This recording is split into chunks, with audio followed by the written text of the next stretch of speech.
दोस्तों, स्वागत है आपका हमारे चैनल आर के वर्मा में। दोस्तों, गंगाराम पटेल और बुलाखीराम नाई काशी नगरी में पहुंच गए। वहां उन्होंने ठहरने के लिए एक धर्मशाला को चुना और दोनों उसी धर्मशाला में ठहर गए। धर्मशाला में और भी बहुत से यात्री ठहरे हुए थे। गंगाराम पटेल ने बुलाखी को तो पैसे देकर अपने तथा घोड़ों के खाने का सामान लाने के लिए भेज दिया और स्वयं उन यात्रियों से बातें करने लगे।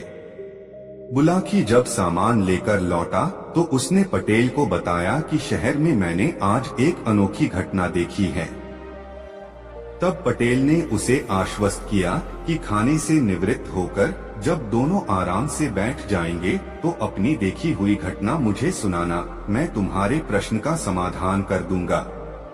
चुनाचे जब वे दोनों भोजन कर चुके और बुलाखी ने उनके लिए हुक्का भरकर रख दिया तो हुक्के से कश खींचकर पटेल ने बुलाखी से कहा, हाँ तो भाई बुलाखीराम, अब बता कि तूने आज शहर में कौन सी अनोखी घटना देखी है। पटेल जी, आज जब मैं बाजार से अपने और आपके लिए आटा, दाल और घी तथा घोड़ों के लिए दाना रातिब लेकर लौट रहा था तो राह भूलकर एक चौराहे पर जा निकला। वहां पर मैंने देखा कि वहां यहाँ का राजा और उसके साथ और भी बहुत से आदमी मौजूद थे। पास ही में एक भट्ठी पर एक बहुत बड़े कड़ाह में तेल खौल रहा था। तभी राजा के सामने दो पुरुष और एक स्त्री को उपस्थित किया गया। उन दोनों पुरुषों का दावा था कि ये स्त्री उसकी पत्नी है। कहने का अर्थ यह है कि दोनों पुरुष उस स्त्री पर अपना अपना दावा पेश कर रहे थे। तब राजा ने निर्णय दिया कि तुम में से जो भी पुरुष इस तेल से भरे खौलते कड़ाह में स्नान कर सही सलामत बाहर निकल आएगा, उसी को यह स्त्री दे दी जाएगी। पटेल जी, राजा की यह बात सुनकर उनमें से एक आदमी तो निराश होकर मुंह लटकाकर एक ओर को खड़ा हो गया, जबकि दूसरे आदमी ने अपना जांघिया उतारकर खौलते कड़ाह में छलांग लगा दी। आश्चर्य की बात यह है कि उस खौलते तेल में स्नान करने पर भी उस आदमी का बाल बांका न हुआ और वह सही सलामत कड़ाह से बाहर निकल आया और राजा को उसका वादा याद दिलाया। इस पर राजा ने उस आदमी को तो गिरफ्तार करा लिया और वह स्त्री उस आदमी को दे दी जो तेल में स्नान करने के नाम पर निराश होकर खड़ा हो गया था। अब आप इस रहस्य का वेधन कीजिए कि वादे के अनुसार राजा ने वह स्त्री उस प्रतियोगिता में विजयी व्यक्ति को न देकर दूसरे व्यक्ति को क्यों दे दी। यह सुनकर पटेल बोले, बुलाखी, इस रहस्य को जानने से पहले यह सुन कि वे दोनों आदमी कौन थे, तभी सारी बातें तुझे आराम से समझ में आएंगी। यहाँ से काफी दूर के फासले पर किशनगढ़ नाम का एक बहुत बड़ा नगर है। वहाँ के राजा का नाम वीरेंद्र सिंह था। राजा वीरेंद्र का एक पुत्र था जिसका नाम गजेंद्रपाल सिंह था। गजेंद्रपाल का जैसा नाम था वैसा ही वह शक्तिशाली भी था। आए दिन वह आखेट करने के लिए वनों में जाता रहता था। एक दिन राजकुमार आखेट करने के लिए वन में गया तो लौटते समय बड़ी भयानक आंधी में घिर गया। आंधी के कारण वह अपना कार्य भूल गया और एक दूसरे रास्ते पर चल पड़ा। राजकुमार को अपनी इस भूल का पता तब चला जब वह अपने नगर में पहुंचने के स्थान पर एक अन्य नगर में पहुंच गया। राजकुमार ने जब उस नगर के निवासियों से उस स्थान की जानकारी चाही तो उन्होंने बताया कि वह इस समय कामरूप राज्य में है, जो एक बड़े देश चीन के बिल्कुल निकट है। यह जानकर राजकुमार को भारी आश्चर्य हुआ। कामरूप तो उसके राज्य से बहुत दूर था। इतनी जल्दी वह कामरूप में कैसे आ पहुंचा। लेकिन फिर उस भयंकर आंधी की याद हो आई। आंधी इतनी तेज थी कि कुछ कदम के फासले पर भी उसे कुछ दिखाई न देता था। हो सकता है वह उसी आंधी में उड़कर यहाँ तक आ पहुँचा हो। कुछ भी हो, अब तो उसे इस स्थिति का सामना करना ही पड़ेगा। ऐसा विचार कर उसने मन में धैर्य धारण किया और नगर में घूमने लगा। यहाँ एक और भी परेशानी उसके सामने आ खड़ी हुई। इस नगर के अधिकांश निवासी यहाँ की स्थानीय भाषा बोलते थे, जो राजकुमार की समझ में नहीं आती थी, लेकिन कुछ दिनों तक वहाँ रहकर राजकुमार ने उनकी भाषा सीख ली और वह टूटी फूटी स्थानीय भाषा में वार्तालाप करने लगा। एक दिन जब वह शहर में घूम रहा था, तो उसने एक जगह दो व्यक्तियों को आपस में लड़ते देखा। दोनों के हाथों में लंबे लंबे चाकू थे और वे एक दूसरे के बार को बचाकर दूसरे पर हमला करने की कोशिश कर रहे थे। वहां बहुत से तमाशबीन भी खड़े थे। राजकुमार भी उन तमाशबीनों में जाकर खड़ा हो गया। इसी बीच राजा का रथ वहां से गुजरा। राजा ने जब उन व्यक्तियों को लड़ते देखा, तो उसने अपने कुछ सैनिक उन दोनों व्यक्तियों को पकड़ने के लिए भेज दिए। सैनिकों ने उनके पास पहुंचकर उन्हें एकंगना चाहा, तो वे दोनों सैनिकों से भी भिड़ गए और सैनिकों को घायल करके वहां से भाग गए। राजकुमार ने जब तमाशबीनों से उनके विषय में पूछा, तो उसे बताया गया कि ये दोनों नगर के नामी गुंडे हैं। ये इतने खूंखार हैं कि सैनिक भी इन्हें पकड़ने से डरते हैं। फिर जाने पर यह दोनों तत्काल सैनिकों पर धावा बोल देते हैं। फुर्तीले इतने हैं कि पकड़ में नहीं आते और बात की बात में बहुत दूर जा निकलते हैं। यह सुनकर राजकुमार उस नगर के राजा के पास पहुंचा और उससे कहा, राजन, यदि आप आदेश दें तो मैं उन दोनों गुंडों को पकड़कर आपके सामने प्रस्तुत कर सकता हूं। यह सुनकर राजा ने गौर से उसकी ओर देखा और बोला, कोई परदेशी मालूम होते हो, तभी ऐसा दावा कर रहे हो? हाँ राजन, राजकुमार ने कहा, परदेशी तो जरूर हूँ, किंतु मेरा दावा झूठा नहीं है। मैं अपनी बात को सत्य करके दिखला सकता हूँ। तब फिर हमारा आदेश है कि उन्हें पकड़कर हमारे समाने ले आओ। यदि तुम ऐसा कर सके तो हम तुम्हें पुरस्कारों से लाद देंगे। आदेश मिलने की देर थी कि राजकुमार विद्युत गति से उस ओर दौड़ पड़ा जिधर वे दोनों गुंडे सैनिकों को घायल कर अपने चाकू चमकाते हुए भाग निकले थे। राजकुमार को मल्ल विद्या का अच्छा ज्ञान था। उसके गुरु ने उसे ऐसे ऐसे दांवपेच सिखा रखे थे कि वह 100 आदमियों पर भी भारी पड़ सकता था। बात की बात में वह उन गुंडों के पास पहुंचा और हुंकार भरते हुए गुंडों से भिड़ गया। बड़ी चपलता से पहले तो उसने उन दोनों के चाकू छीने, फिर उन्हें लात घूंसों और मुक्कों पर रख लिया। कुछ ही देर में दोनों गुंडों के कसबल ढीले हो गए। किसी चूहे की भांति उनकी गरदने पकड़े उन्हें साथ लेकर राजकुमार राजा के पास लौट आया और दोनों गुंडे राजा के सैनिकों के हवाले कर दिए।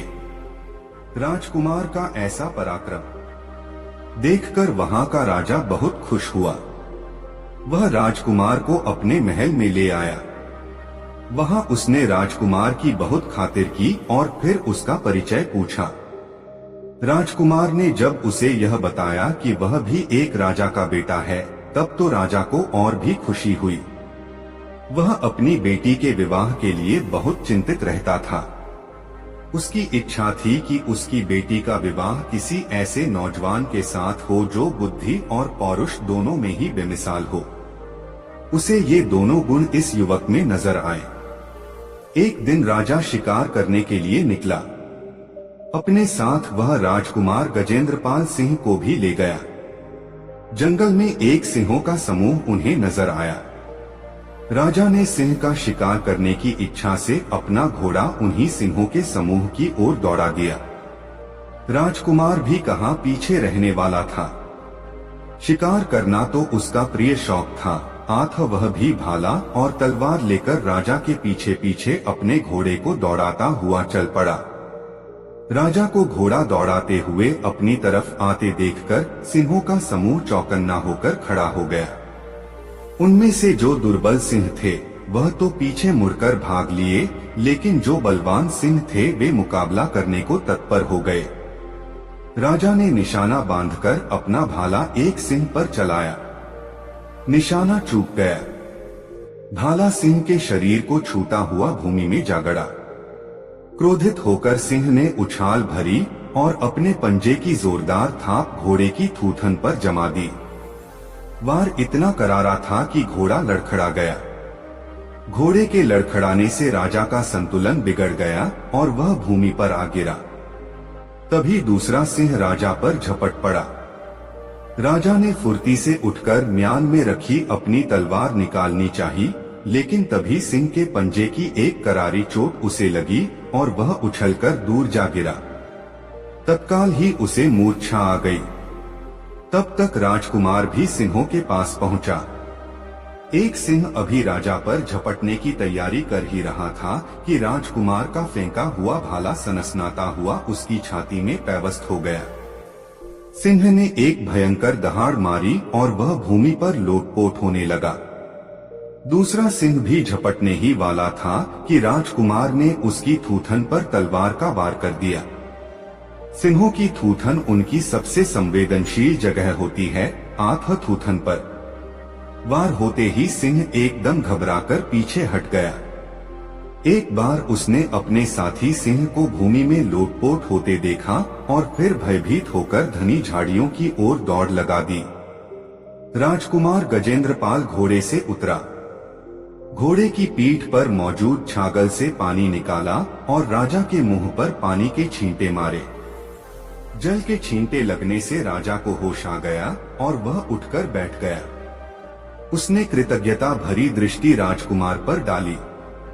राजकुमार बोला, उठिए राजन, आज आपने शेर का शिकार कर लिया है। नहीं राजकुमार, यह शिकार मैंने नहीं, तुमने किया है। सिंह के पंजों की चोट खाकर मैं तो अचेत हो गया था। तभी तुम्हारा फेंका हुआ भाला सिंह की छाती फाड़ता उसकी छाती के आर पार निकल गया।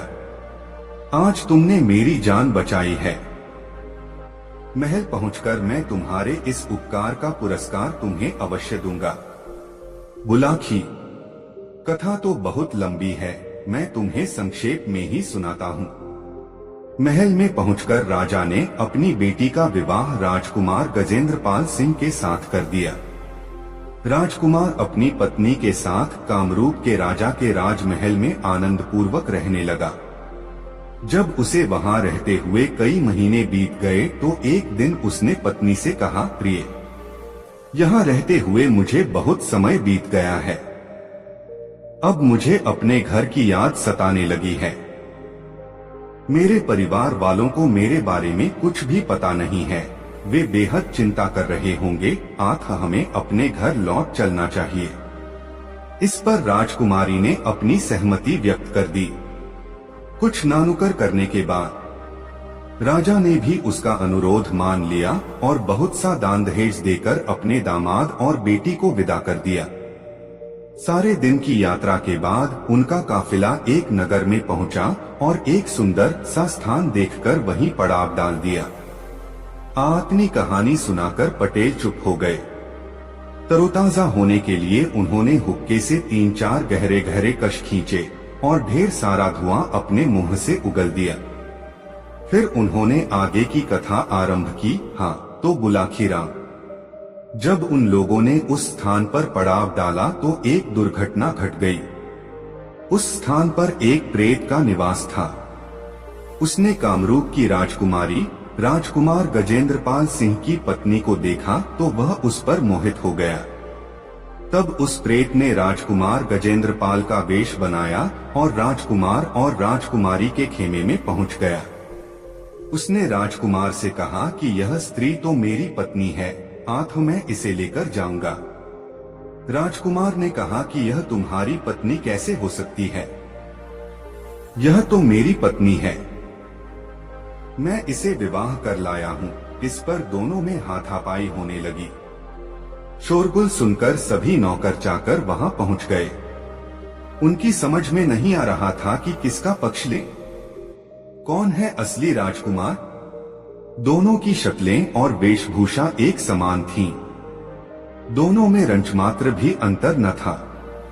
बोलचाल, हाव भाव और चाल ढाल से दोनों एक जैसे प्रतीत हो रहे थे। राजकुमारी सहमी सी खड़ी थी।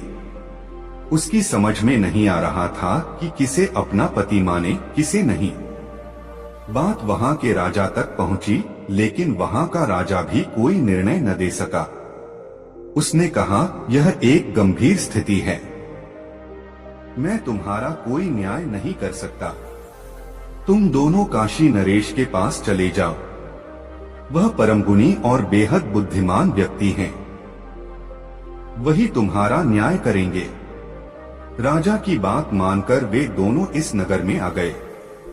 यहाँ के राजा ने जब उनके विवाद के विषय में सुना तो अपने बुद्धि बल से उसने फौरन जान लिया कि उन दोनों में से कोई एक अवश्य ही कोई अशरीरी व्यक्ति है, जिसने दूसरे प्रतियोगी का रूप धारण कर लिया है।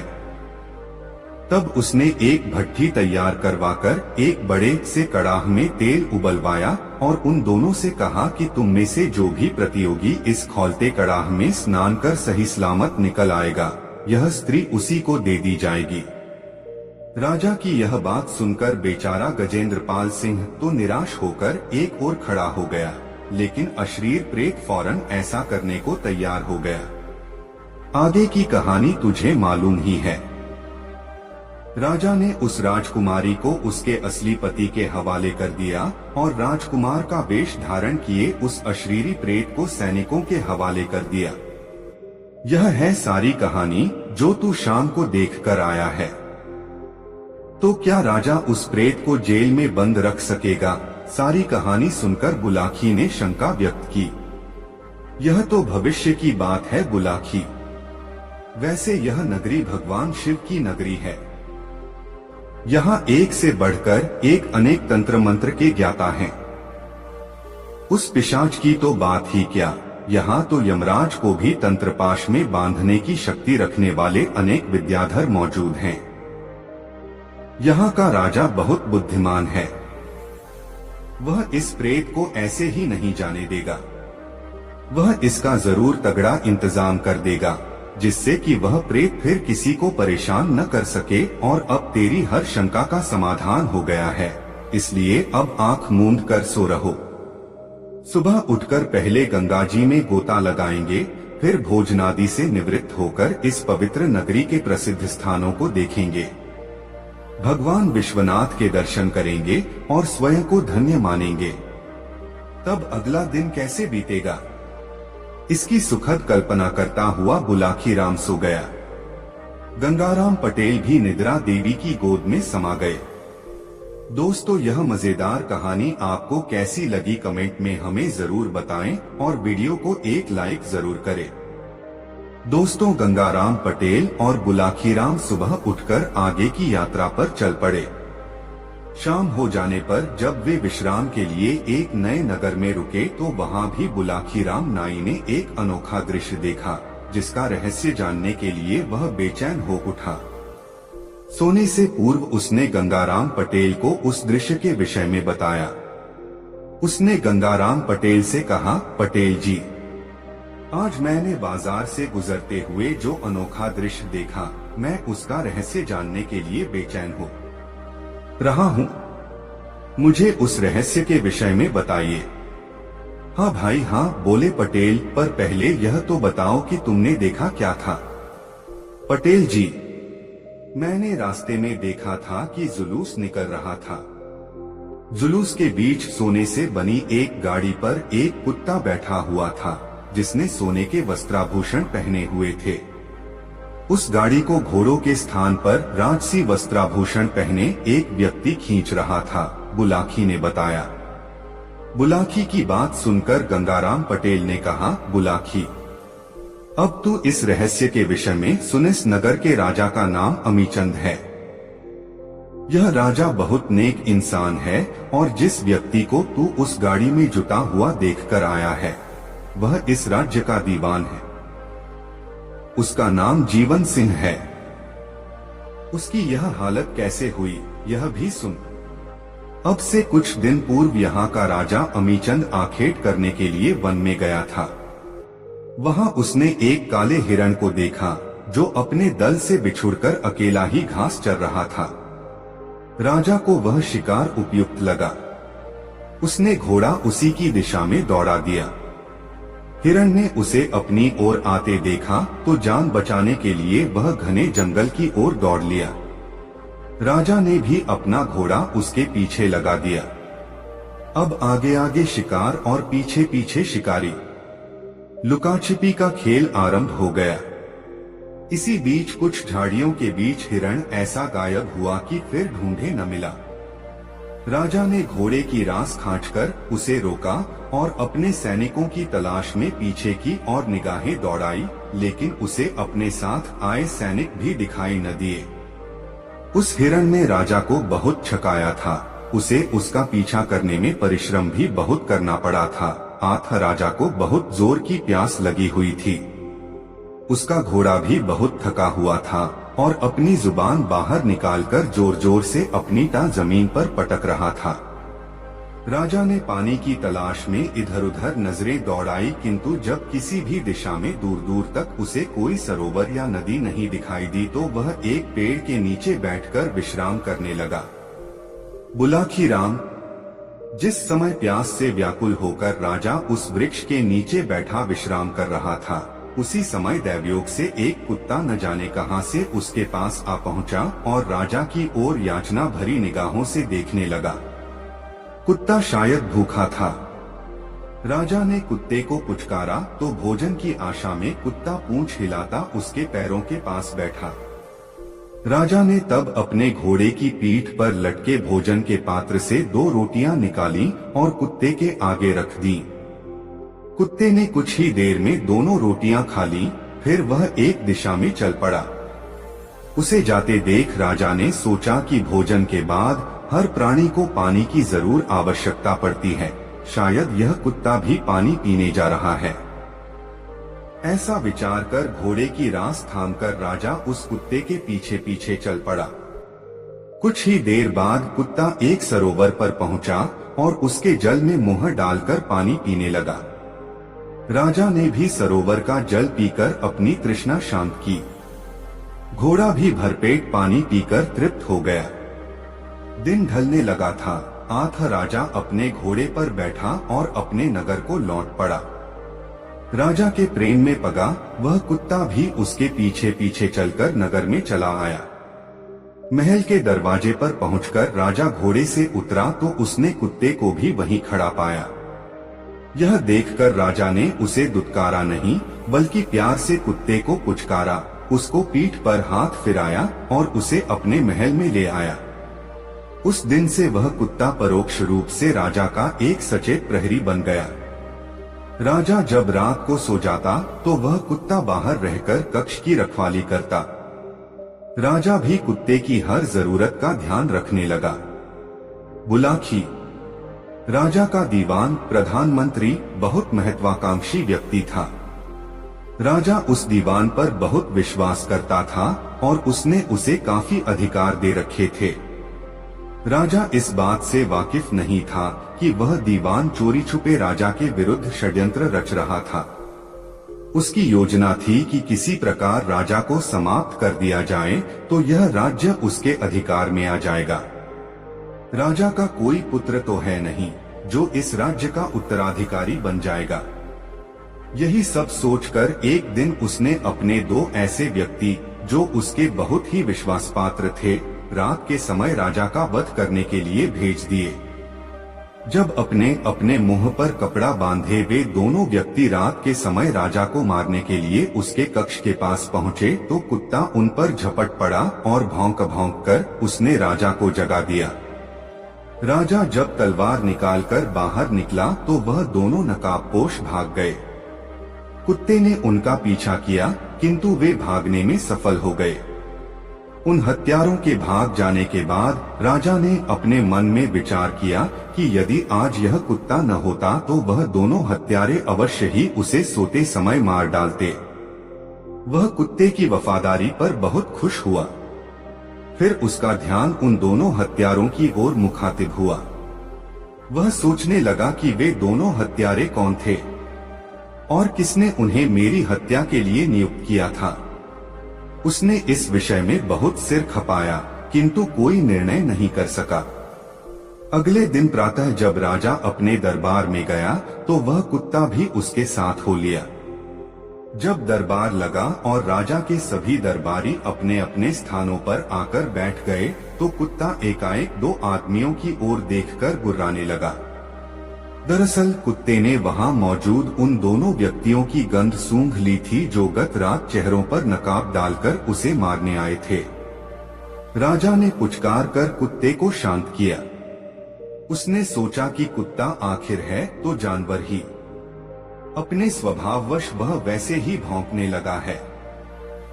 वह तो इस बात को सपने में भी नहीं सोच सकता था कि गत रात उसको मारने के लिए गए वे दोनों हत्यारे यहीं मौजूद हैं।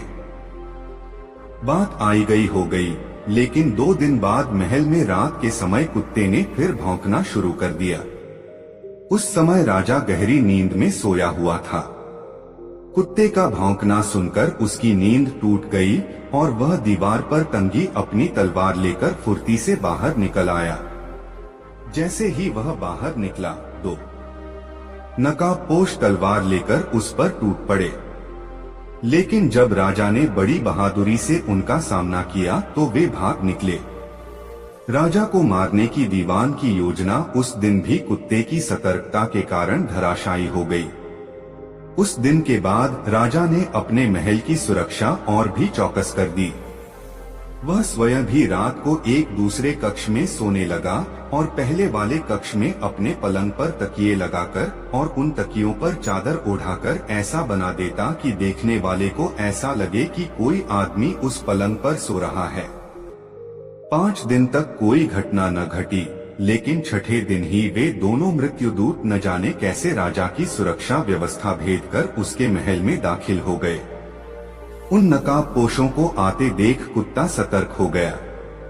उसने जोर जोर से भौंकना शुरू कर दिया और उछल उछल कर उन नकाबपोशों को काटने का प्रयास करने लगा।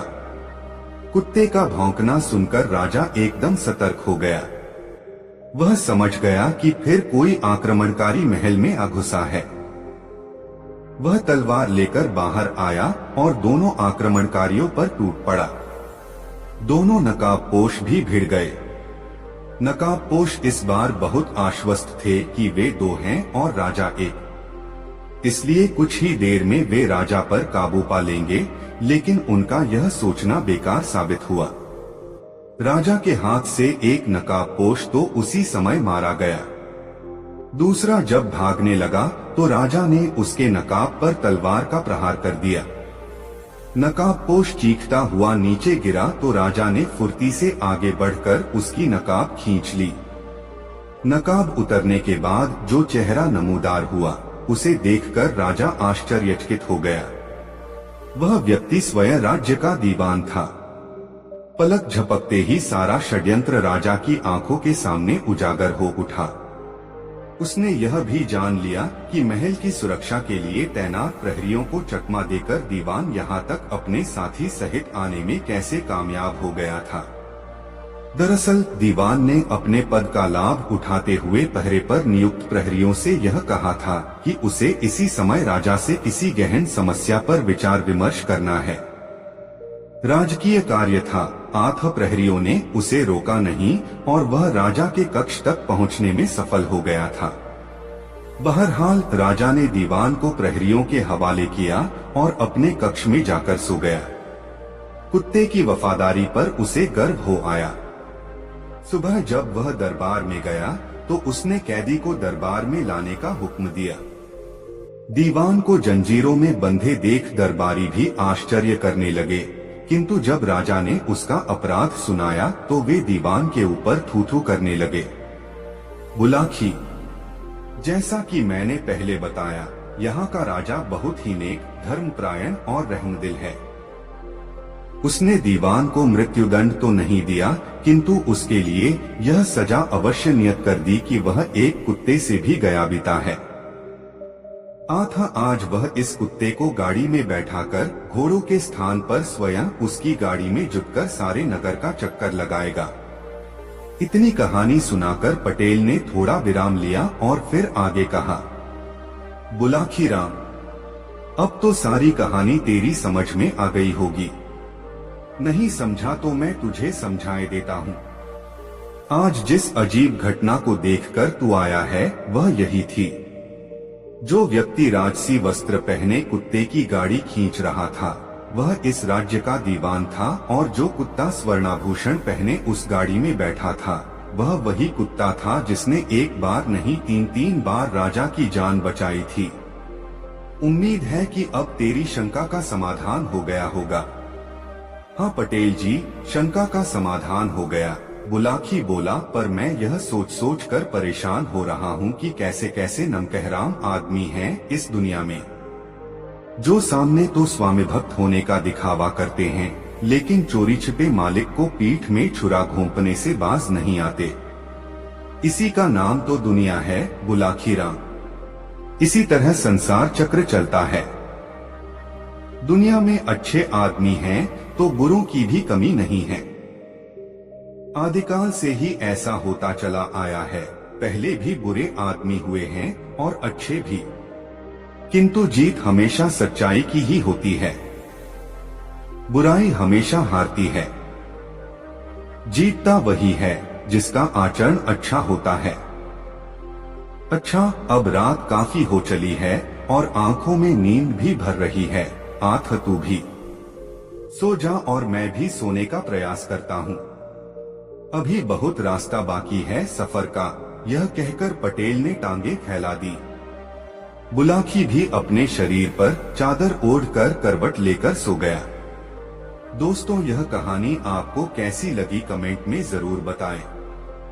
दोस्तों, सुबह हुई तो गंगाराम पटेल और बुलाकी राम नाई दोनों तैयार हुए और अपनी आगे की यात्रा पर चल पड़े। चलते चलते वे एक ऐसे नगर में पहुंचे जो एक नदी के किनारे बसा हुआ था।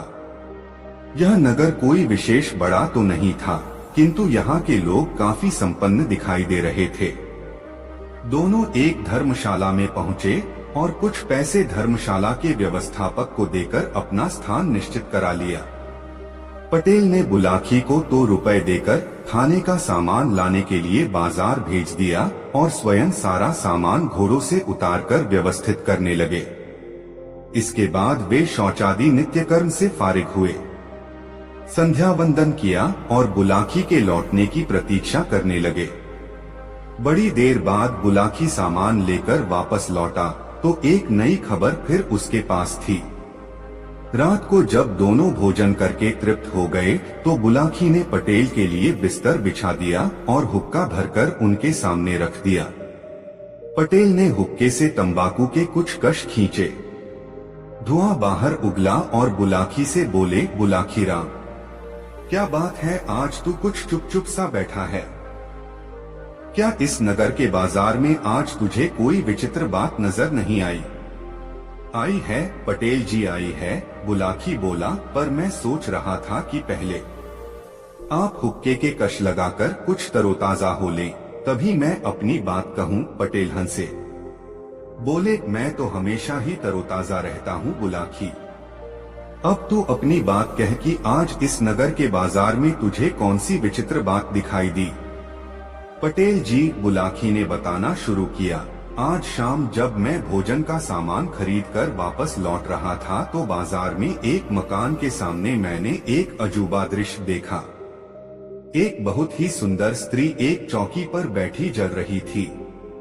उसके शरीर से आग की ऊंची ऊंची लपटें निकल रही थीं, फिर भी वह स्त्री न तो किसी को सहायता के लिए पुकार रही थी और न उस पर उस आग का ही कोई असर हो रहा था। वह बस यूं ही आंखें मूंदे चुपचाप आग की लपटों में घिरी बैठी थी। कुछ लोग उस पर पानी डालकर आग बुझाने का प्रयत्न करते थे तो आग और भी भड़क जाती थी। मैंने यह जानने का बहुत प्रयास किया कि वह आग कैसी है जो पानी डालने से भी नहीं बुझ रही, और यह भी कि वह रूपवती स्त्री कौन है जो यूं धधकती आग में बैठी है। आग उसे क्यों नहीं जला पा रही? आप इस रहस्य का उद्घाटन कीजिए। बुलाकी के मुंह से सारी घटना सुनकर पटेल जी मुस्कुराए और बोले, बुलाकी, यह दुनिया विचित्रताओं से भरी हुई है। ईश्वर की बनाई हुई इस सृष्टि में प्रकृति के हर रहस्य का ज्ञान कर लेना नितांत दुर्लभ काम है। आज भी अनेक ज्ञानी एवं विज्ञानी उन रहस्यों को जानने के लिए प्रयासरत हैं। उनमें से कुछ को सफलता भी मिली है तो कुछ आज भी सफलता से कोसों दूर हैं। यह रहस्य भी कुछ ऐसा ही है। बुलाखी। इस नगर में धनपत नाम का एक संपन्न व्यक्ति रहता है। उसकी पत्नी का नाम रूपकुमारी है। रूपकुमारी यथा नाम तथा गुण वाली है। सुंदरता में वह लाखों में एक है। एक दिन की बात है, रूपकुमारी अपनी सहेलियों के साथ नगर से बाहर एक सरोवर में स्नान के लिए गई। सरोवर के निकट ही उसके पति धनपत का एक बहुत बड़ा बाग है, जहां अनेक किस्म के फलदार और फल न देने वाले वृक्ष लगे हुए हैं। सरोवर में स्नान करने के बाद रूपकुमारी जब अपनी सखियों सहित अपने बाग में पहुंची तो महुए के एक पेड़ के नीचे अपने गीले वस्त्रों को सुखाने के लिए डालकर बाग में भ्रमण करने लगी। घूमते घूमते वह बाग में स्थित एक बहुत पुराने बरगद के नीचे अकेली ही जा निकली। बुलाखी। बरगद के उस पुराने वृक्ष पर एक खबीस, उर्दू का एक शब्द, आमतौर पर इसे खईस भी कहा जाता है, का निवास था। यह अशरीरी प्रेतात्मा बहुत पहले से ही उस वृक्ष पर रहती थी। उसने रूपवती रूपकुमारी को देखा तो वह उस पर आसक्त हो गई और उसके शरीर में प्रवेश कर गई। कुछ समय बाद जब रूपकुमारी अपनी सहेलियों के साथ अपने घर वापस लौटी तो उसने अपने शरीर में अजीब तरह का एक परिवर्तन सा महसूस किया। उस दिन से वह अपने पति से मिलने में कतराने लगी। वह भोजन बनाती, पति को खिलाती और फिर थोड़ा बहुत स्वयं खाकर स्वयं को कमरे में बंद कर लेती। बुलाखी। रूपकुमारी की आदतों में भी बदलाव आया। पहले वह सबसे हंसती बोलती थी, अब गुमसुम रहने लगी। उसका पति यह देखकर घबरा गया। उसने समझा कि उसकी पत्नी को कोई रोग लग गया है। अतः उसने वैद्य हकीमों से उसका इलाज करवाया, लेकिन कोई फायदा न हुआ। उल्टे अब वह पागलों जैसी हरकतें करने लगी। कभी अपने आप ही हंस पड़ती तो कभी बिल्कुल ही गुमसुम हो जाती। अब तो धनपत की चिंता और भी बढ़ गई। उसने अपनी पत्नी को गुनियों, ओझा और तांत्रिकों को दिखाया, लेकिन परिणाम कुछ भी न निकला। तांत्रिकों को भी उसकी पत्नी निर्दोष दिखाई दी।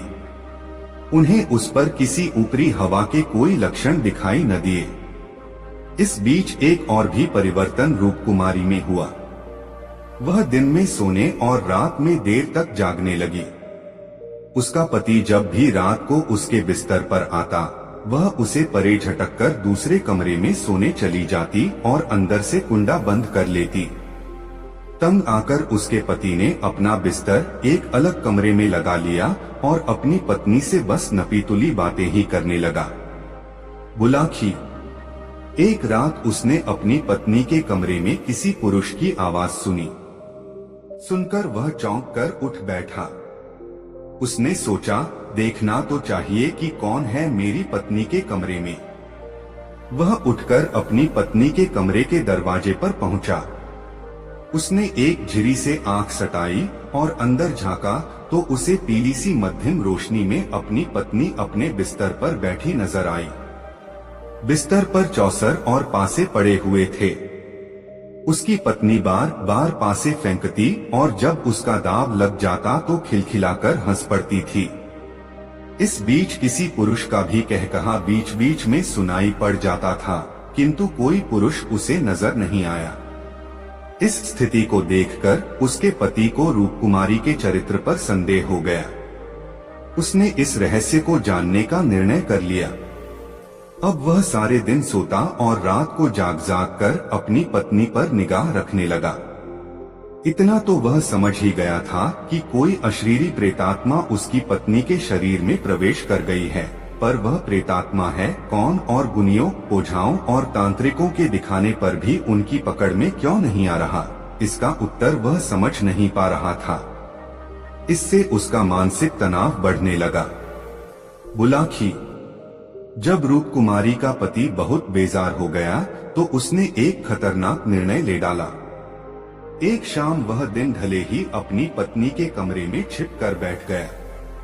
वह देखना चाहता था कि उसकी पत्नी कमरा बंद करके किसके साथ बोलती बतियाती है, किसके साथ वह चौसर खेलती है। कौन है वह अशरीरी आत्मा जो उसे यह सब करने के लिए बाध्य करती है। इन्हीं सब बातों पर विचार करता हुआ वह दम साधे हुए उस कमरे में बिस्तर के नीचे छिपा बैठा रहा। अर्धरात्रि हुई तो कमरे में स्वतः ही पीले रंग का प्रकाश फैल गया। फिर किसी की आवाज कमरे में गूंजी, क्या आज चौसर नहीं खेलोगी रूपकुमारी। रूपकुमारी उस आवाज को सुनकर उठ बैठी। उसने बिस्तर पर चौसर बिछा दी। बोली, आइए विराजिए, मैं तो आपकी ही प्रतीक्षा कर रही थी। रूपकुमारी के बिस्तर के नीचे छिपे बैठे उसके पति को ऐसा महसूस हुआ कि जैसे कोई भारी वजन वाला व्यक्ति उस बिस्तर पर आ बैठा हो। फिर पासे फेंकने की आवाज आई। कभी उसकी पत्नी के खिलखिलाने की आवाज आती तो कभी किसी पुरुष का उत्साह भरा स्वर उसे सुनाई देने लगा। चारपाई के नीचे छिपे बैठे धनपत का धैर्य जवाब देने लगा। एकाएक वह चारपाई के नीचे से निकल आया और क्रोध भरी दृष्टि से अपनी पत्नी की ओर देखता हुआ बोला, क्यों री दुष्टा, कौन है यह अदृश्य व्यक्ति जिसके साथ तू चौसर खेल रही है। अपने पति के एकाएक वहां आ धमकने से रूपकुमारी के चेहरे की रंगत उड़ गई। उसने हकलाते हुए कहा, कोई भी तो नहीं है, मैं तो अकेले ही चौसर खेलकर अपना मन बहला रही थी। झूठ बोलती है तू। मैंने अभी अभी इसी पलंग पर बैठे किसी व्यक्ति का एहसास किया था। बीच बीच में उसका उत्साह से भरा स्वर भी मुझे सुनाई दिया था। आज तुझे यह रहस्य बताना ही पड़ेगा कि रात को कौन तेरे पास आता है। उत्तर में उसकी पत्नी मौन बनी रही तो उसने अपना प्रश्न दोबारा कर दिया। विवश होकर उसकी पत्नी ने कहा, अगर आप बहुत जिद कर रहे हैं तो बताए देती हूँ, किंतु मेरे बताने का परिणाम भी आप सुन लीजिए।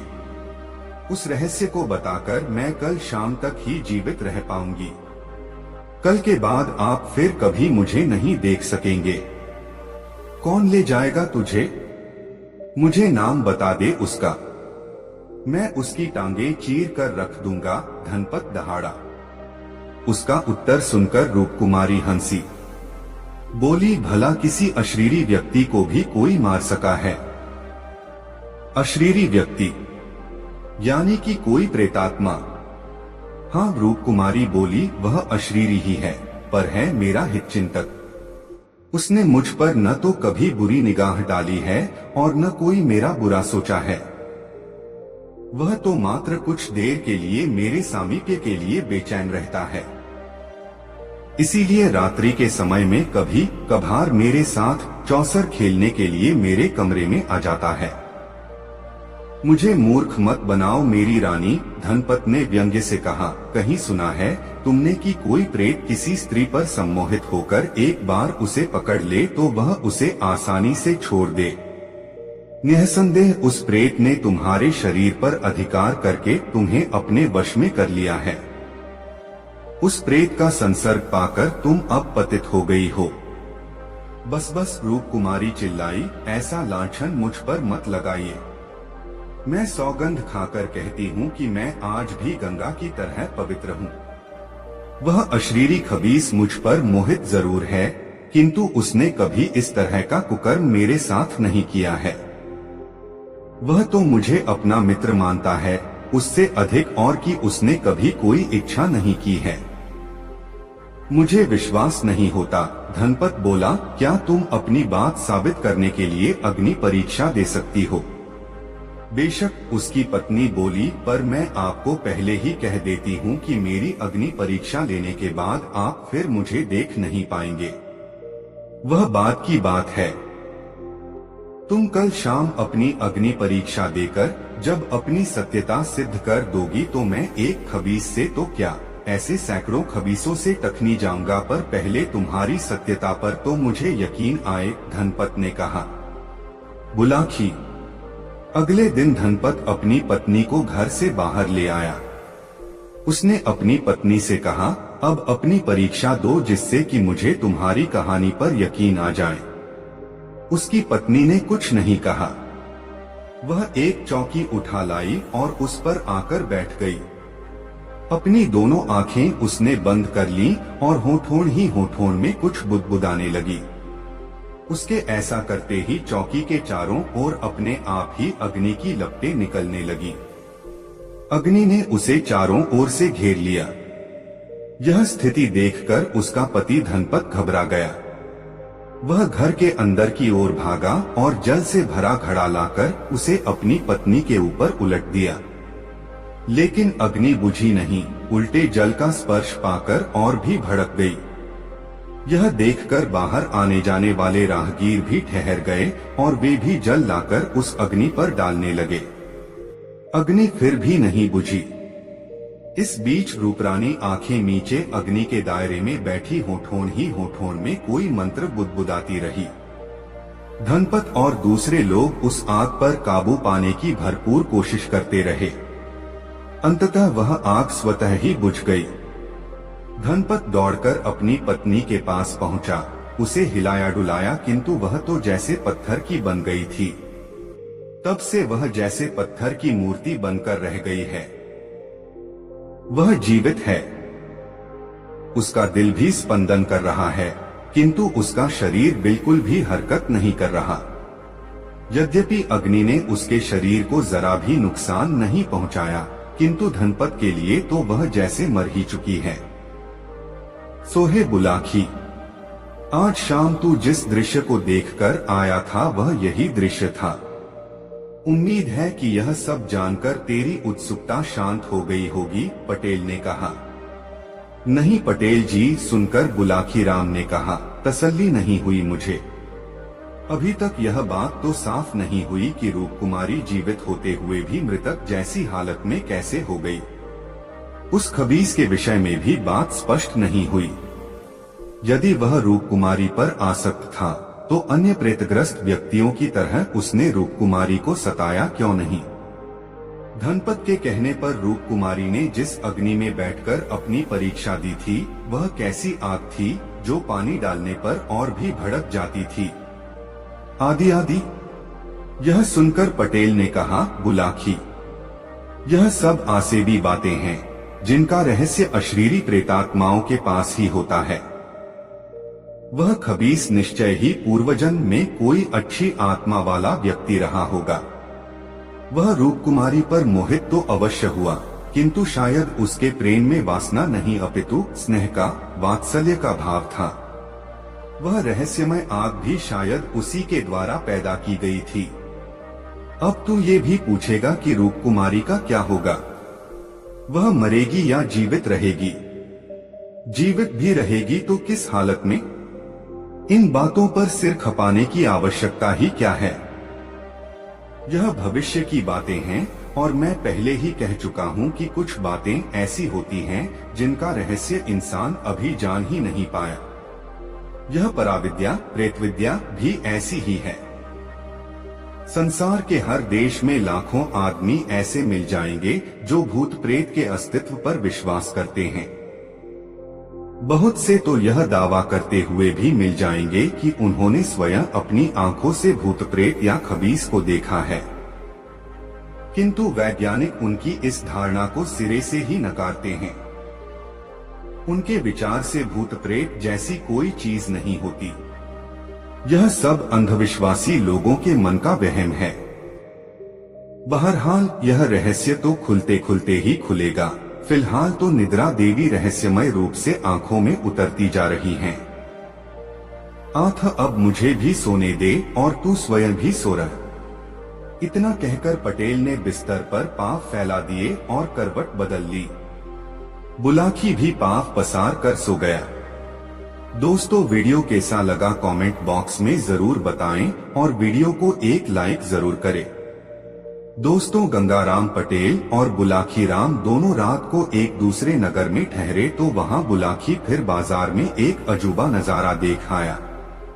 उसने जब वापस लौटकर यह बात गंगाराम पटेल को बताई तो गंगाराम ने अपना वही रटा रटाया वाक्य दोहरा दिया, अभी नहीं बुलाखीराम, मैं तेरी इस बात का उत्तर रात को सोते समय ही दूंगा। अभी तो यात्रा से चलकर आए हैं, थके हुए हैं। पहले नहा धोकर स्नान ध्यान कर लें। भोजन के पश्चात जब निवृत्त हो जाएंगे तब आराम से बिस्तर में लेटकर सारी बातें होंगी। अभी तो पहले तू अपनी, मेरी और उन दोनों बेचारे घोड़ों की पेट पूजा की तैयारी कर, क्योंकि हमारी तरह वे भी तो थके हुए होंगे। ऐसा कहकर पटेल शौचादि से निवृत्त होने के लिए चले गए। रात को जब वे दोनों फारिग होकर बिस्तर पर आ लेटे तो पटेल ने उससे कहा, हाँ तो बुलाखीराम जी, अब आप उस नई घटना को बताइए जिसे आज शाम आप इस नगर में देख आए हैं और जिसका रहस्य जानने के लिए आप मरे जा रहे हैं। बुलाखी कहने लगा, पटेल जी, लगता है आज आप विनोद के भाव से भरे हुए हैं, तभी आज आप मुझे आप कहकर संबोधित कर रहे हैं, अन्यथा आप तो मुझे तू के संबोधन से नवाजा करते थे। भाई बुलाखी सुनकर पटेल बोले, दो मित्रों में जब ज्यादा गहरा अपंत्व का भाव होता है वहाँ सारी औपचारिकताएं अपने आप खत्म हो जाया करती हैं। मेरी बातों का बुरा मत माना कर, मैं तुझे अपना मानता हूँ न, इसलिए ऐसी आदत पड़ गई है। बहरहाल छोड़ इस बात को और बता कि तूने आज शाम कौन सा अजूबा दृश्य देखा था। पटेल जी, आज शाम जब मैं बाजार से लौट रहा था तो मैंने एक आदमी को एक चबूतरे पर एक खंभे के साथ बंधा हुआ देखा। उसके समीप ही एक सैनिक भी खड़ा था। चबूतरे के ऊपर एक सरकारी निर्देश टंगा हुआ था जिस पर लिखा था, हर खासोवान को यह निर्देश दिया जाता है कि जो भी शख्स इस राह से गुजरे वह कोड़ा उठाकर इस व्यक्ति को गिनकर 5 कोड़े अवश्य मारे। जो इस निर्देश का पालन नहीं करेगा उसे राजा की ओर से 5 कोड़े लगाकर दंडित किया जाएगा। पटेल जी, जब मैंने उस निर्देश को पढ़ा था तो मैंने सोचा कि इसका दंड जाने बिना मैं इसे कोड़े क्यों मारूं? यही सोचकर मैं वहां से खिसकना चाहता था कि तभी वहां खड़े सैनिक ने मुझसे कहा, क्यों भाई, क्या 5 कोड़े खाने का इरादा है? नहीं तो मेरे मुंह से निकला। तब उस सैनिक ने मुझे घुड़का और कहा, यदि 5 कोड़े नहीं खाना चाहता है तो नीचे पड़े उस कोड़े को उठा और इस आदमी को 5 कोड़े लगा। पटेल जी, उस सैनिक के कहने पर तब मुझे उस कैदी को 5 कोड़े लगाने पड़े। बस तभी से मेरी आत्मा पर यह बोझ पड़ा हुआ है कि मैंने उस आदमी का अपराध जाने बिना 5 कोड़े मारे। अब आप उस कैदी के विषय में बताइए और यह भी बताइए कि किस अपराध के कारण उसे यह सजा भुगतनी पड़ रही है। बुलाखी पटेल बोले, अपनी आत्मा पर पड़ा बोझ उतार दे और यह समझ ले कि उस आदमी को 5 कोड़े लगाकर तूने सवाब का काम किया है। उस आदमी का अपराध इतना गंभीर है कि उसके लिए राजा ने इससे भी बड़ी सजा नियत की होती तो किसी को भी अफसोस नहीं होता। सुन, मैं तुझे आरंभ से ही सारी कहानी सुनाता हूँ। इस नगर में चंद्रचूड़ नाम का एक महाजन निवास करता है। उस महाजन की एक कन्या है जो बेहद रूपवान है। उसका नाम है अनामिका। महाजन का एक पुत्र भी है जिसे सब लोग चक्रधारी कहकर बुलाते हैं। महाजन ने अपनी बेटी अनामिका की मंगनी बहुत पहले अपने एक मित्र के पुत्र के साथ निश्चित कर दी थी, किंतु अभी तक उसने उसका गौना नहीं किया था। कारण यह था कि अनामिका की आयु अभी इतनी नहीं हुई थी कि उसका गौना करके उसकी ससुराल विदा करा दिया जाए। बुलाखी, यह नगर गंगा के बहुत समीप है। यहाँ के लोगों में धार्मिक आस्था भी बहुत है। अन्य नगरों में रहने वालों की तरह यहाँ के लोग भी प्रति वर्ष दशहरे के अवसर पर गंगा स्नान के लिए जरूर जाते हैं। इस बार जब दशहरे का पर्व पड़ा तो दूसरे नगरवासियों की तरह अनामिका भी अपने माता पिता और सखी सहेलियों के साथ गंगा स्नान के लिए गई। गंगा किनारे पहुंचकर अन्य लोगों की तरह अनामिका के पिता ने भी अपने रहने के लिए डेरा व्यवस्थित किया और बारी बारी से गंगा जी में स्नान करने के लिए गए। पहले पुरुषों ने स्नान किया, तदोपरांत स्त्रियां गंगा स्नान के लिए गईं। बुलाखी।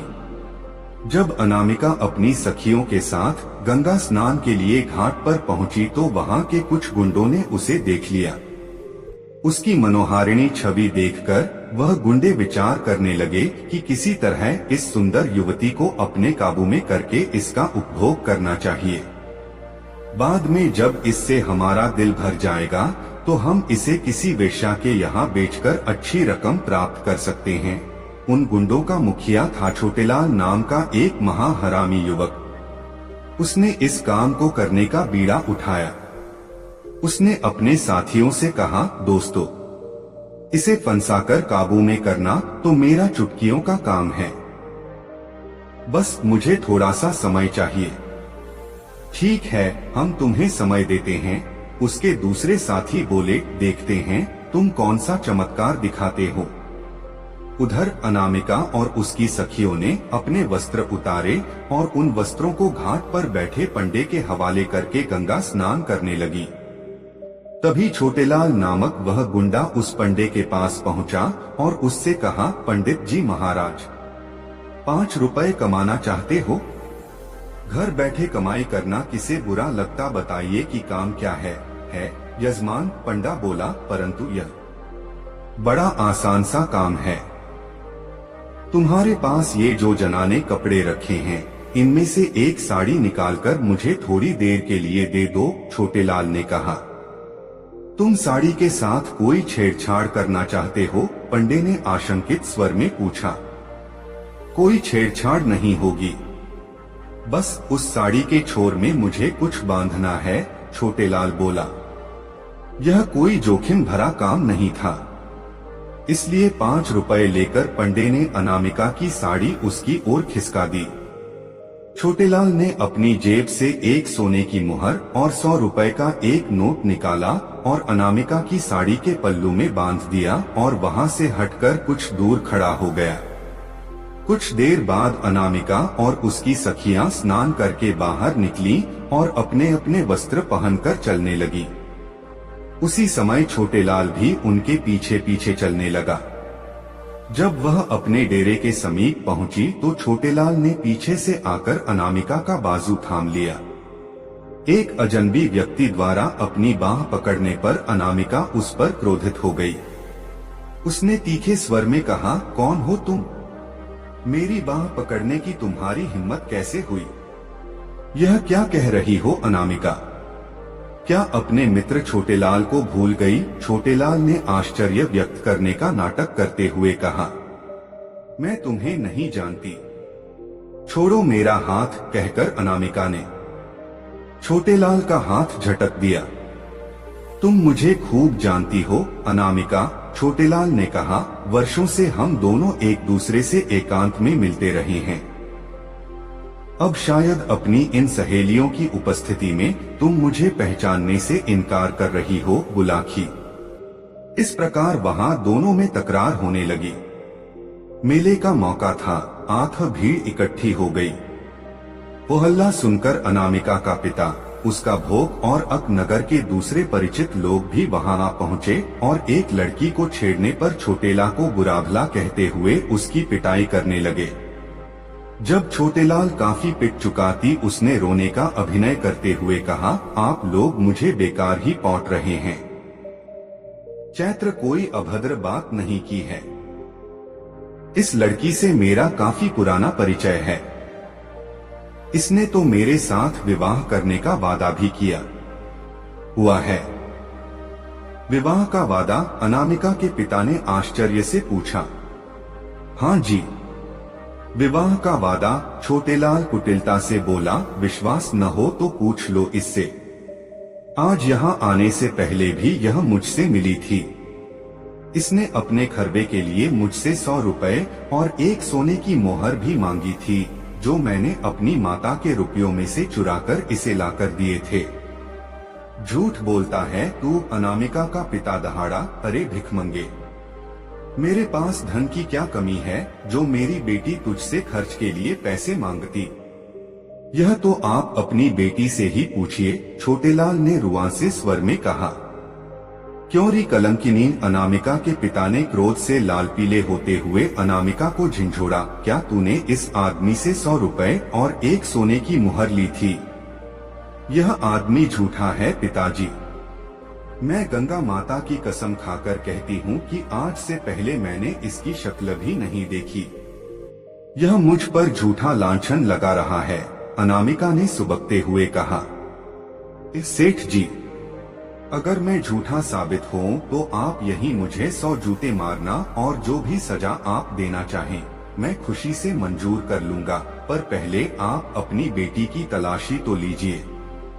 मैंने आज जो रकम इसे दी थी वह अभी भी इसके पास होगी, छोटेलाल बोला। सबको यह विचार पसंद आया। अनामिका की तलाशी ली गई तो साड़ी के पल्लू में बंधी दोनों चीजें बरामद हो गईं। इस पर तो सब लोग अनामिका और उसके पिता को दोषी मानने लगे। सब लोग उन पर धू-धू करने लगे। बुलाखी। तब अनामिका के पिता और उसके भाई को अनामिका पर इतना क्रोध आया कि उन्होंने उसी घड़ी अनामिका का त्याग कर दिया। वे घर लौट गए और छोटेलाल अनामिका का हाथ पकड़कर विजेता की तरह उसे ले चला। अनामिका दहाड़े मार कर रोने लगी और बार बार छोटेलाल के चंगुल से छूटने का प्रयास करने लगी, लेकिन तभी छोटेलाल के साथी गुंडे भी उसकी सहायता के लिए वहां पहुंच गए और उन्होंने छोटेलाल और अनामिका को अपने घेरे में ले लिया। बुलाखी। जब अनामिका रो रो कर हलकान हो रही थी और अपनी सहायता की गुहार लगा रही थी, तभी यहाँ के राजा की सवारी वहां से गुजरी। एक लड़की को सहायता के लिए चिल्लाते देख राजा ने अपनी पालकी रुकवाई और नीचे उतर का सड़कों से उसके रोने का कारण पूछा। अनामिका ने रोते हुए सारी बात बताई तो फिर सड़क ने छोटेलाल से पूछा। छोटेलाल ने वही झूठी कहानी राजा के सामने दोहरा दी कि राजा लड़की उससे प्रेम करती है, फिर भी सबके सामने अपनी बात कहने में संकोच कर रही है। इसके माता पिता ने अब इसे मुझे सौंप दिया है। उस मुंडे छोटेलाल की बातें सुनकर राजा को कुछ गोलमाल नजर आया। आठ उसने अपने सैनिकों को आदेश दिया कि इन दोनों को अपने नगर से चली। वहीं मैं सारी बातें अनकर इस बात का निर्णय करूंगा कि इन दोनों में से कौन सच्चा है और कौन झूठा। तब दोनों दरबार में पेश किए गए। राजा ने अनामिका से पूछा, देवी, तुम कहती हो कि अब से पहले तुमने इस आदमी को कभी देखा नहीं था, फिर इसकी यह भारत क्यों कर सच साचित हो गई कि तुम्हारी साड़ी के पल्लू से इसके दिए हुए रुपए और सोने की घोहर चरामद हो गई।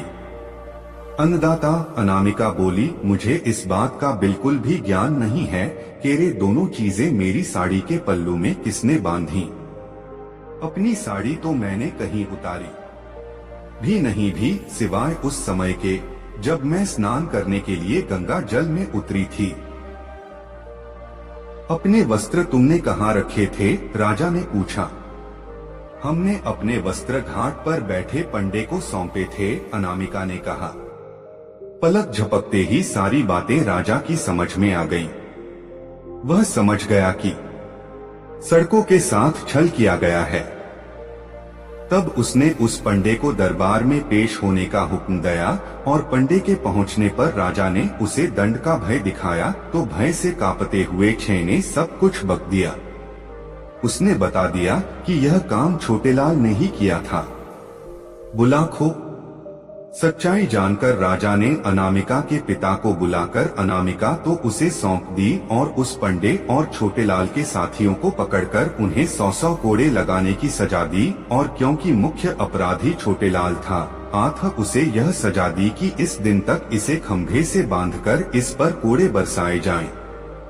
साथ ही यह आदेश भी लिखकर वहां चिपका दिया कि जो भी राहगीर वहां से गुजरे वह छोटेलाल को 5 कोड़े जरूर मारे, यदि वह ऐसा नहीं करेगा तो फिर राजाज्ञा से 5 कोड़े उसी को मारे जाएंगे। कहानी का समापन कर पटेल बोले, सोहे बुलाखी।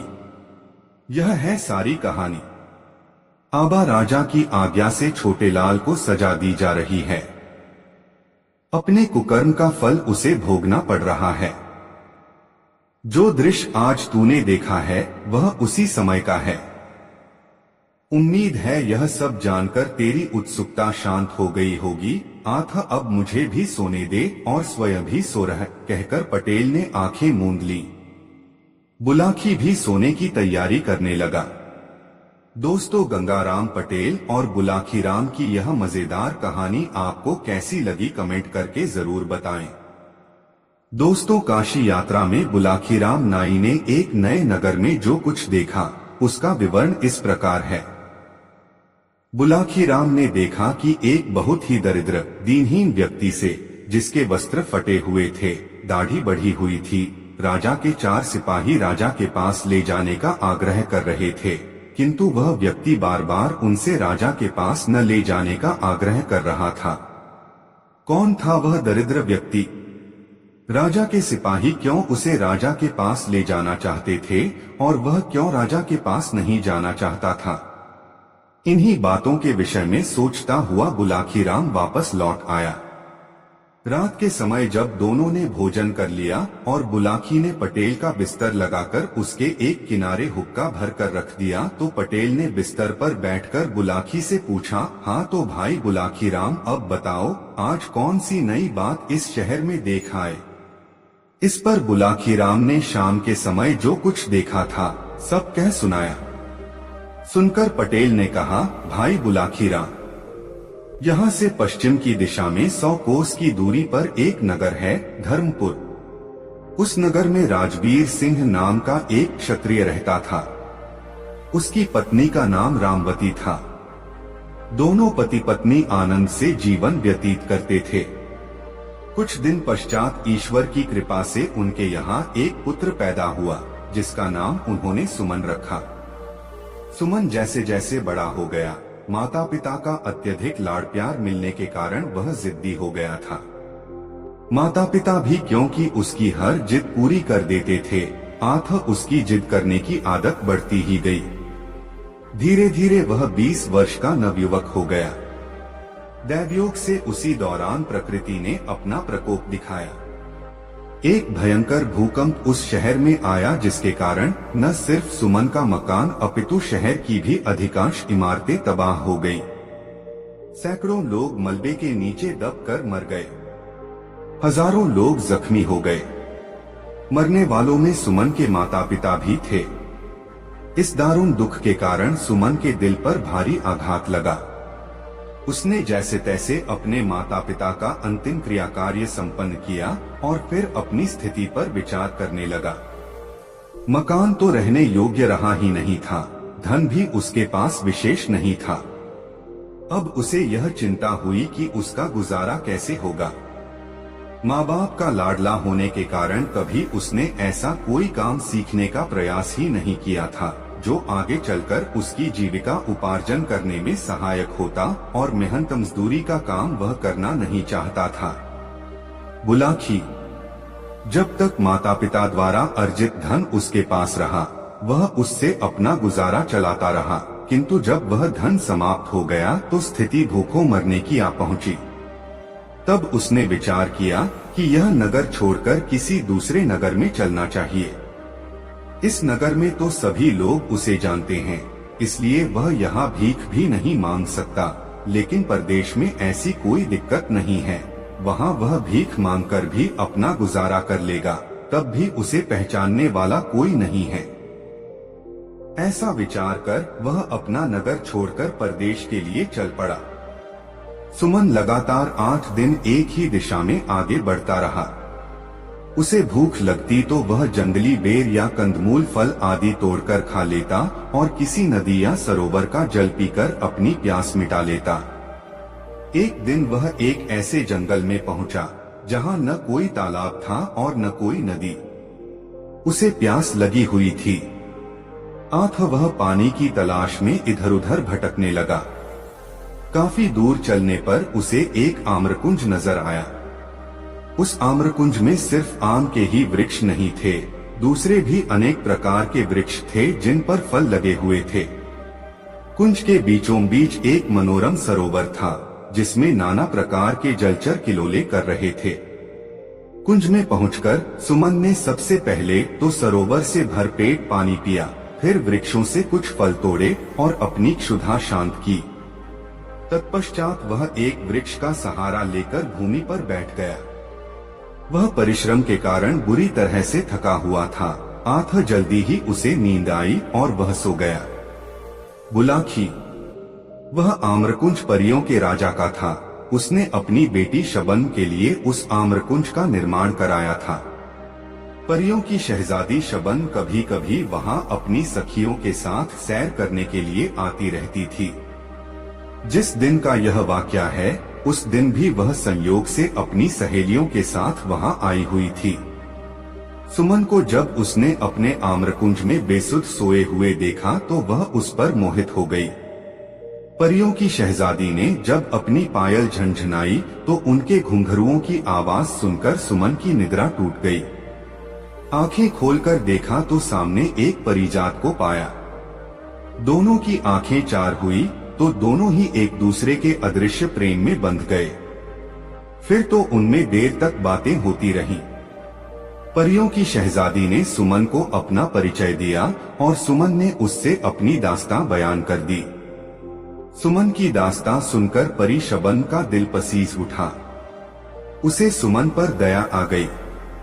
उसने अपने गले से ताबीज उतारा और उसे सुमन को देकर कहा, हे युवक, यह ताबीज अपने पास रख लो। यह मेरे प्रेम की निशानी है, तुम इसे कभी अपने शरीर से अलग मत करना। यह हर संकट में तुम्हारे काम आएगा। यह कहकर वह परी वहां से चली गई। सुमन भी उठकर अपने गंतव्य की ओर चल पड़ा। 2 दिन बाद वह एक नगर में पहुंचा।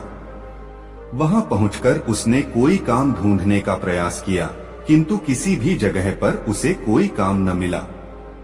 तब यह विचार कर कि कल सुबह यहाँ के राज दरबार में जाकर राजा से कोई काम मांगूंगा, वह राजमहल की दीवार के साथ ही भूमि पर पड़कर सो रहा। आधी रात का समय हुआ तो किसी स्त्री के रोने का स्वर सुनकर उसकी नींद खुल गई।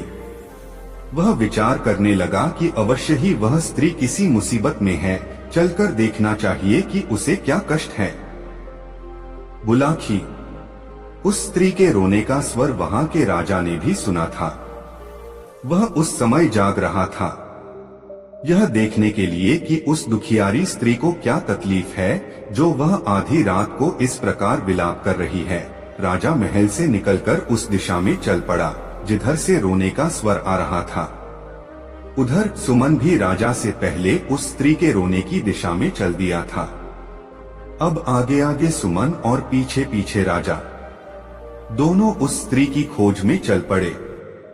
सुमन राजा से पहले उस स्त्री के पास पहुंचा। उस स्त्री ने अच्छे वस्त्राभूषण धारण किए हुए थे। सुमन ने उसके पास जाकर पूछा, हे देवी, तुम्हें क्या कष्ट है जो आधी रात के समय में इस प्रकार विलाप कर रही हो? यह सुनकर उस स्त्री ने रोना बंद कर दिया। वह बोली, मेरा दुख जानकर क्या करेगा बेटा? तू तो स्वयं ही इस नगर में कोई परदेशी जान पड़ता है।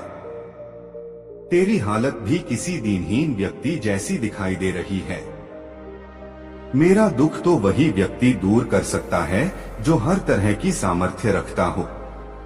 हे देवी, सुनकर सुमन ने कहा, जब अपने मुख से मुझे बेटा कहा है तो अपने बेटे से अपना दुख जरूर कहो। भला बेटा माँ के काम नहीं आएगा तो कौन काम आएगा? रही दीनहीन होने की बात, मैं दीनहीन जरूर हूँ, यहाँ परदेशी भी हूँ, लेकिन सामर्थ्य में किसी से कम नहीं हूँ। तुम सेवा बताओ, मैं तत्काल उसे पूरी करने की कोशिश करूँगा। तो सुन बेटा, स्त्री बोली, मैं अपने दुख के लिए नहीं, यहाँ के राजा के दुख के लिए रो रही हूँ। मैं इस राज्य की राज्य लक्ष्मी हूँ। कल यहाँ के राजा का इंतकाल हो जाएगा, तब मुझे ऐसे प्रजापालक राजा का राजमहल त्याग कर कहीं अन्यत्र जाना पड़ेगा। मैं अब तक यहाँ बड़े आराम के साथ रह रही थी, किंतु कल के बाद न जाने मुझे कैसे राजा के यहाँ जाना पड़े। वह राजा मेरे साथ न जाने कैसा व्यवहार करे। इसी आशंका से मैं भयभीत हूँ और इस राजा की मृत्यु के शोक से बरबस ही मेरी रुलाई फूट पड़ रही है। इसी वजह से मेरे आंसू नहीं थम रहे। सुमन कहने लगा, हेमा, तुमने जो यह अजीब बात बताई कि कल यहाँ के राजा की मृत्यु हो जाएगी, मुझे बताओ तो कि उसकी मृत्यु कैसे होगी? राजा तो बिल्कुल भला चंगा और हर तरह से स्वस्थ है, उसे कोई रोग भी नहीं है, फिर उसकी मृत्यु का तो प्रश्न ही नहीं उठता। अरे मेरे भोले बेटे, राज्यलक्ष्मी बोली, मैंने यह कब कहा कि उसकी मृत्यु स्वाभाविक रूप में होगी? उसकी मृत्यु तो एक सिंह के द्वारा होगी।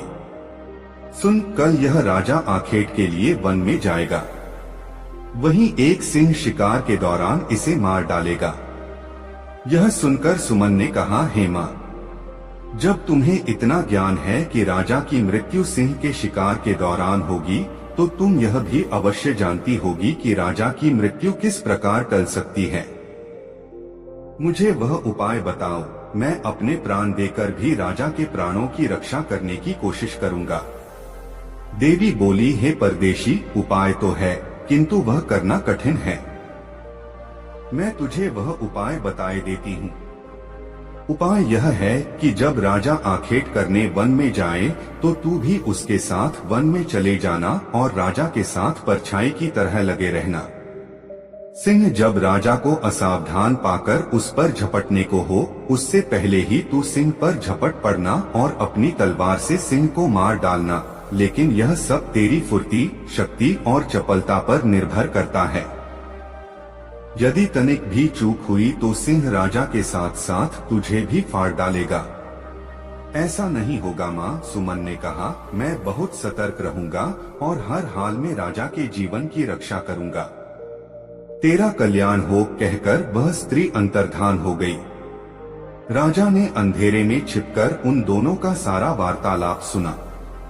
उसे अनजाने मित्र सुमन के ऊपर गर्व हो आया, जो न तो यहाँ का निवासी ही था और न राजा का कोई मित्र अथवा रिश्तेदार, फिर भी वह उसके लिए अपनी जान जोखिम में डालने को तैयार था। राजा उसी समय उसके सामने जाहिर होना चाहता था, किंतु न जाने क्या सोचकर उसने अपना कार्यक्रम बदल दिया। वह घूमा और सीधा अपने महल में चला गया। सुमन भी लौटकर अपने पहले वाली जगह पर पड़कर सो गया। बुलाखीराम, जब राजा अपने महल में आकर पलंग पर लेटा तो वह अपने मन में विचार करने लगा कि कल मैं शिकार करने के लिए जाऊंगा ही नहीं, और जब जंगल में जाऊंगा ही नहीं तो सिंह के हाथों मेरी मौत कैसे हो जाएगी। ऐसा विचार करके राजा ने निश्चय कर लिया कि कल किसी भी हालत में वह वन की ओर नहीं जाएगा, चाहे कैसी भी आवश्यकता क्यों न पड़ जाए। लेकिन राजा का यह निश्चय अगले दिन धरा का धरा रह गया। भोर होते ही राजा का एक परम मित्र उसके पास आ पहुंचा। उसका वह मित्र स्वयं भी एक रियासत का राजकुमार था और एक दक्ष शिकारी भी था। उसने जब राजा से शिकार करने के लिए वन में चलने को कहा तो राजा इनकार न कर सका और अपने शिकारियों को साथ लेकर वन की ओर चल पड़ा। इस बीच सुमन साये की तरह राजा के साथ लगा रहा। उस बेचारे के पास कोई हथियार तो था नहीं, अतः उसने निश्चय कर लिया कि अपने हाथों से ही वह सिंह का मुकाबला करेगा। हाका शुरू हुआ। शिकारी ढोल बजा जाकर जंगली जानवरों को खदेड़कर उस दिशा में लाने लगे जिधर राजा मचान पर अपने हथियारों से लैस होकर बैठा था। थोड़ी देर में एक कद्दावर सिंह उसे नजर आया। हाका तंग हुआ तो सिंह सीधा मचान की ओर लपका। राजा ने निशाना बांधा और सिंह पर तीर छोड़ दिया, लेकिन दुर्भाग्यवश तीर सिंह की छाती में न लगकर उसकी पूंछ के समीप जा लगा। इससे सिंह उत्तेजित हो गया और उसने मचान की ओर छलांग लगा दी। इस बार राजा ने उसकी ओर अपना भाला फेंका जो सिंह की पीठ में जा धंसा। सिंह ने एक झुरझुरी सी ली, अपनी पीठ लहराई और राजा का फेंका हुआ भाला उसकी पीठ से निकलकर नीचे गिर गया। इस बीच मचान के पास खड़ा सुमन मूकदर्शक की तरह खड़ा रहा। सिंह से नंगे हाथों भिड़ने का उसका हौसला न हुआ। तभी अचानक उसे याद हो आया कि परी शबन ने उसे एक ताबीज दिया था और कहा था कि यह ताबीज हर संकट में उसकी रक्षा करेगा।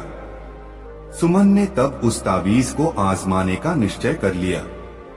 उसने गले में लटके ताबीज को रगड़ा। रगड़ते ही तुरंत एक चमत्कार हुआ। शबन वहां प्रकट हुई और एक चमत्कारी तलवार उसे सौंपकर बोली, मुकाबला करो युवक, जीत तुम्हारी होगी। यह कहकर वह तुरंत ही अंतर्धान हो गई। सब कुछ इतनी जल्दी घटा कि राजा यह जान ही न सका कि कब परी वहां प्रकट हुई और कब अंतर्धान हो गई। बहरहाल सुमन के हाथों में तो अब एक अमोघ अस्त्र आ चुका था। अगली बार जब सिंह राजा की ओर उछला तो उसने एक भी पल का समय गवाए बिना तलवार सिंह के पेट में घुसेड़ दी। सिंह मरकर भूमि पर गिर पड़ा। सिंह के मरते ही राजा का आतंकित चेहरा फिर से खिल उठा। राजा के साथ गए सभी शिकारी भी शोर मचाने लगे कि राजा ने सिंह का शिकार कर लिया है। वह राजा की जय जयकार करने लगे। सुमन ने उनके आनंद में खलल डालना मुनासिब न समझा। अतः वह जिस प्रकार राजा के साथ आया था, राजा के लौटने से पहले ही शहर लौट गया। दूसरे दिन राजा को सुमन का ध्यान आया। उसने गंभीरता से मनन किया तो उसे मालूम हुआ कि सिंह की मृत्यु उसके भाले से नहीं, उस अनजान मददगार की तलवार से हुई थी, जो किसी देवदूत के समान अचानक ही वहां उसकी मदद के लिए पहुंच गया था। तब उसने सुमन को ढूंढकर लाने के लिए आदेश जारी कर दिए। दरअसल राजा सुमन को बुलाकर उसे सम्मानित करना चाहता था। वह चाहता था कि इस सेवा के बदले में वह उस युवक को सम्मान के साथ साथ कोई सम्मानीय पद भी अपने दरबार में दे, ताकि वह कुछ पूर्ण हो सके। इतनी कहानी सुनाकर पटेल जी खामोश हो गए। उन्होंने हुक्के की निगाली मुंह में लगाकर एक जोरदार कश खींचा। कुछ देर उस कश का आनंद उठाया, फिर ढेर सारा धुआं मुंह से उगलकर आगे कहा, बुलाखी, कहानी खत्म हो गई। अब पहचान की। वह युवक कौन था जिसे तू शाम को देखकर आया था? तो क्या स्वयं सुमन ही वह व्यक्ति था? बुलाखी बोला, और उसी को राजा के सिपाही अपने साथ ले चलने का आग्रह कर रहे थे, ताकि राजा उसे सम्मानित कर कोई अच्छा सा पद उसे राज दरबार में दे सके। बिल्कुल सही समझा तुमने, पटेल बोले, और चूंकि अब तुम्हारे प्रश्न का उत्तर तुम्हें मिल गया है, इसलिए अब लंबी तान कर सो रहो। मुझे भी बहुत जोरों से नींद आ रही है। तत्पश्चात दोनों सो गए। रात बीतती रही। दोस्तों, यह कहानी आपको कैसी लगी कमेंट में जरूर बताएं। ऐसी और नई मजेदार कहानी सुनने के लिए हमारे चैनल आरके वर्मा को सब्सक्राइब जरूर कर लें और यह वीडियो अपने मित्रों को जरूर शेयर करें। वीडियो देखने के लिए आपका बहुत बहुत धन्यवाद। मिलते हैं किसी अगले वीडियो में, तब तक के लिए जय श्री राधे राधे, धन्यवाद।